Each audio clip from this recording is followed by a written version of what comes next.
Bagi pemilik mobil Ferrari, mobil tersebut seharusnya dipakai full speed gigi 6 full throttle ngebut di jalanan. Tapi sayang, saat ini Ferrarinya malah dipajang dan dipakai buat foto-foto doang. Ya buat apa? Sudah biaya besar pajaknya, mahal perawatannya, walaupun ada nilai tinggi pada saat dijual nanti sebagai mobil koleksi atau simpanan. Ferrari memang mahal, namun asetnya ya naik nilainya. Kita ke Indonesia sekarang.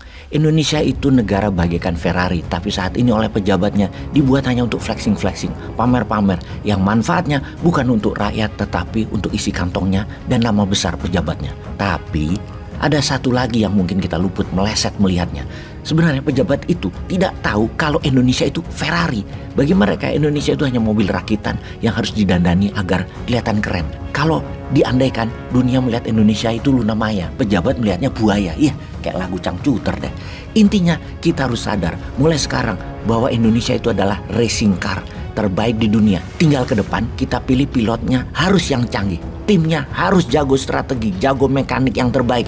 Riset developmentnya, dananya juga tidak terbatas. Idenya semua untuk kesempurnaan dan pilotnya memang berani dan mahir. Sekali lagi kita ingatkan, jangan fokus pada pilotnya saja di tahun 2024. Lihat tim di sekitarnya, siapa calon menterinya misalnya. Dilihat dari dengan siapa dia nongkrong, itu pasti nanti jadi pembantunya, jadi menteri-menterinya. Lalu lihat siapa-siapa yang mendukung para votersnya. Juga lihat siapa sponsornya yang nempel di baju pilot dan di body racing car-nya itu.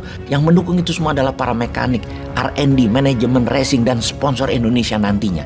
Hati-hati, sekali lagi hati-hati. Gak capek kemarin-kemarin dapat apa? Masih mau yang model yang sama atau mau model yang baru? Sekedar mengingatkan lagi, sponsor itu ada dua. Yang satu oligar lokal, yang kedua negara asing yang bermain untuk memanfaatkan sumber daya alam kita. Bener deh, kalau Indonesia hasilnya cuma singkong atau tape doang, gak mungkin ada sponsor negara besar bakal masuk dan kita dimbung-bung, dipuji setinggi langit, dikasih sangu, cuan. Sponsor asing itu gak butuh kebanyakan singkong.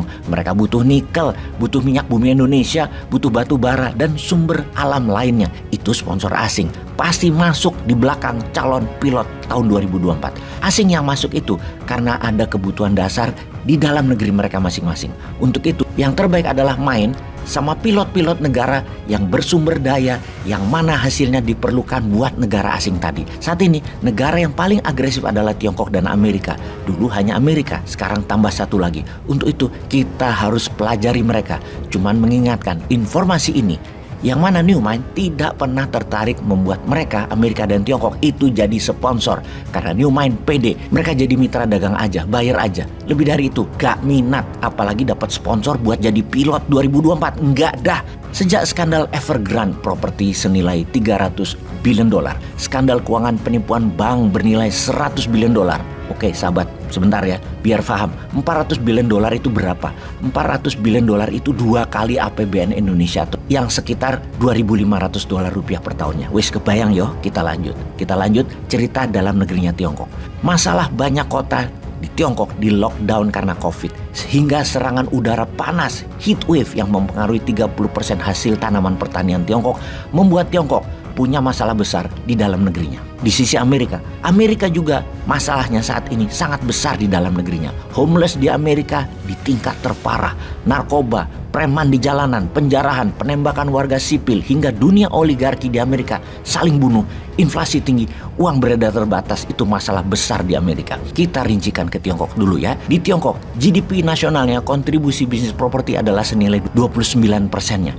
Ini sebuah nilai yang terlalu besar, overproduksi. Seharusnya membuat properti harganya murah. Namun anomali, di Tiongkok itu, properti Tiongkok harganya 2 kali harga di Amerika. Mahal sekali harganya. Sehingga banyak yang tidak mampu beli karena dibangun propertinya kelas-kelas atas. Pembangunan rumah tinggal overproduction, tidak punya pembeli. Kelebihan sampai 50 juta unit rumah, apartemen, dan kondominium. Ini bikin runyam ekonomi yang untuk pertama kalinya produksi Tiongkok turun ke titik terendah. Sektor produksi di Tiongkok menurun kebutuhannya sehingga turun produksinya, terbukti yang berimbas permintaan akan BBM menurun. Negara Tiongkok adalah negara terbesar pengimpor migas di dunia ini. Inilah yang mengakibatkan harga turun kembali ke 70 dolar crude oil tapi bergerak naik lagi. Dan selalu harga tersebut sangat bergantung pada kebutuhan Tiongkok. Walau kita tahu minyak dunia turun, oke, ini yang aneh. Di Indonesia kebijakannya malah menaikkan BBM karena tidak kuat subsidi. Subsidi, bocah. Jadi kesimpulan analisanya adalah kita mengerti mengapa Tiongkok memanaskan mesin perangnya. Di Ladakh di perbatasan utara India, Tiongkok memprovokasi India. Di Selat Taiwan, Tiongkok juga memprovokasi dengan gelaran pasukan militernya di sana. Amerika juga terus memproduksi mesin perang untuk dikirim ke Ukraina dan ke Laut Cina Selatan. Sejarawan melihat kondisi saat ini persis seperti awal Perang Dunia Pertama dan awal Perang Dunia Kedua. Semuanya diawali dengan krisis ekonomi. Krisis ekonomi berkepanjangan ini bisa menjadi trigger untuk Perang Dunia Ketiga. Yang kalau dua negara Tiongkok Amerika sudah tidak bisa menangani masalah dalam negeri masing-masing, jeleger, lakukan great reset aja sekalian, perang. Nah, kalau begini jadinya piye, Jal? Indonesia siap?